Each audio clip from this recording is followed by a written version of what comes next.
Mass incarceration. Definition: the imprisonment of a large number of people. Since 2002, the United States has been the largest number of prisoners incarcerated in the world. The story we've been told is that mass incarceration decreases crime. But if that were true, less crime would mean fewer people to arrest. But the opposite is true. Crime has plummeted over the last 2 decades, but mass incarceration has exploded anyway. Why is mass incarceration in the United States the highest? Some important reasons include debts that come with being arrested, the excessive punishments, and racism to justify the mass incarceration issue. To start off, financial stability is one big reason why incarceration rates are so high in the U.S. In the U.S. criminal system, the poor and innocent are more likely to be incarcerated rather than the wealthy and better. Why is this? One big financial issue that most convicted criminals have is dealing with legal fees. It's stated in every person's Miranda rights. You have the right to an attorney. If you cannot afford one, one will be appointed to you as you wish. The biggest problem with that is that it takes too long for a lawyer to be appointed, mainly because there's so many lawyers that are overloaded with court cases. With that being said, there are 2 ways a criminal can handle this situation. One is that the criminal stands trial by himself and makes the decision to plead guilty, or the criminal can be imprisoned until a lawyer is appointed to them.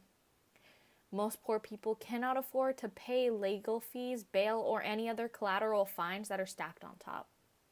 Therefore, they either plead guilty to serve their time or are released and build up warrants in their name. Another big thing about mass incarceration is actually the excessive punishment. Prison populations have ballooned almost 700% since 1970.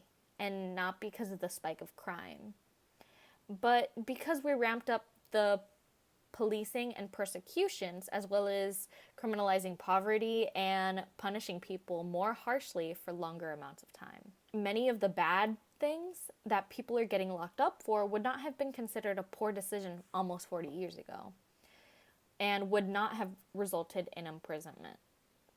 The death penalty and life imprisonment without possibility of parole are 2 other sentences that contribute to the high rates of incarceration. Texas is sadly ranked first in the United States with the highest number of people on death row. As far as life imprisonment is concerned, there are many prisoners being excessively punished and being sentenced to serve longer than they should. Harsh sentencing laws such as the mandatory minimums and cutbacks in parole releases have been keeping people incarcerated for longer periods of time. According to the Bureau of Justice Statistics, the Sentencing Project, the number of people serving life sentences has risen from 34,000 in 1984 to 132,000 in 2005 and to 159,000 in 2012. There's also been a historic rise in the use of life sentences. 1 in 9 inmates serving in prison are sentenced to life, and nearly a third of those who are sentenced to life without parole. According to Glenn E. Martin, the founder and president of Just Lead USA, Black men are 6 times as likely to be incarcerated as white men, and Hispanic men are more than twice as likely to be incarcerated as non-Hispanic white men. On top of that, men are 90% more likely to be incarcerated than women. As harshly as it sounds, racism is also a strong factor in incarceration.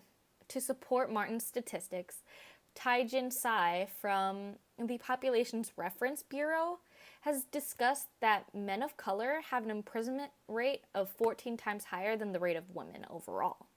She also debates that younger, Black, lower-educated men, along with other marginalized groups, are constantly being arrested within society more than the average person. According to the Bureau of Justice Statistics, today people of color make up 37% of the U.S. population.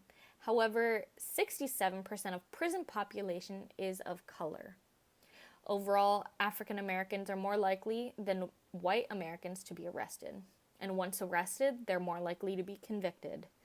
Once convicted, they're more likely to receive stiff sentences.